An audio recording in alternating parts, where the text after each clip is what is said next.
সূরা আল ফজর। রহমান রহিম আল্লাহ তাআলার নামে। ভোরের শপথ। শপথ 10টি বিশেষ রাতের। শপথ জোড় সৃষ্টির ও বেজোড় স্রষ্টার।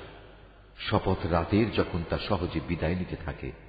এর মধ্যে কি বিবেকমান লোকদের জন্য শপথ রাখা হয়েছে? তুমি কি দেখনি তোমার মালিক আদ জাতির লোকদের জন্য কেমন ব্যবহার করেছেন? এরাম গোত্র ছিল বড় বড় স্তম্ভ বিশিষ্ট প্রাসাদের অধিকারী। জ্ঞান ও ঐশ্বর্যের দিক থেকে জনপদে তাদের মতো কাউকেই এর আগে সৃষ্টি করা হয়নি। সমৃদ্ধশালী জাতি ছিল সামুদ। তারা পাহাড়ের উপত্যকায় পাথর কেটে সুরম্য অট্টালিকা বানাত। অত্যাচারী ফেরাউন যে কিলক গেঁথে শাস্তি প্রদানকারী জালেম ছিল, এরা দেশে দেশে আল্লাহর সাথে বিদ্রোহ করেছে। এরা তাতে বেশি মাত্রায় বিপর্যয় ও অশান্তি সৃষ্টি করেছে।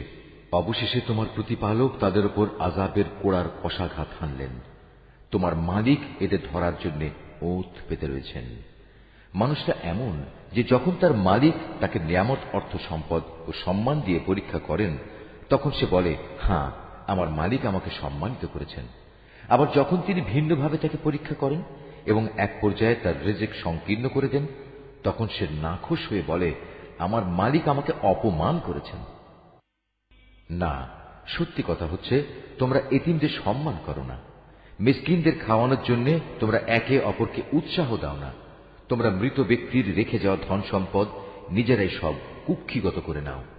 বৈষয়িক ধন সম্পদ তোমরা গভীরভাবে ভালোবাসো না, তেমনটি কখনোই উচিত নয়।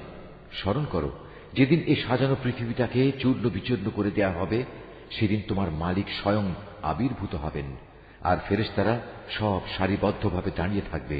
সেদিন জাহান্নামকে সামনে হাজির করা হবে, যেদিন প্রতিটি মানুষই তার পরিণাম বুঝতে পারবে। কিন্তু তখন এ বোধোদয় তার কি কাজে লাগবে? সেদিন এ হতভাগ্য ব্যক্তিরা বলবে, কত ভালো হতো যদি আজকের এই জীবনের জন্য কিছুটা ভালো কাজ আগে ভাগে পাঠিয়ে দিতাম। সেদিন আল্লাহ তাআলা এই বিদ্রোহীদের এমন শাস্তি দেবেন যা অন্য কেউ দিতে পারবে না, এবং তার বাঁধনের মতো বাঁধনেও কেউ পাপীদের বাঁধতে পারবে না। নেককার বান্দাদের বলা হবে, হে প্রশান্ত আত্মা, তোমরা তোমাদের মালিকের কাছে ফিরে যাও সন্তুষ্ট চিত্তে ও তার প্রিয় ভাজন হয়ে।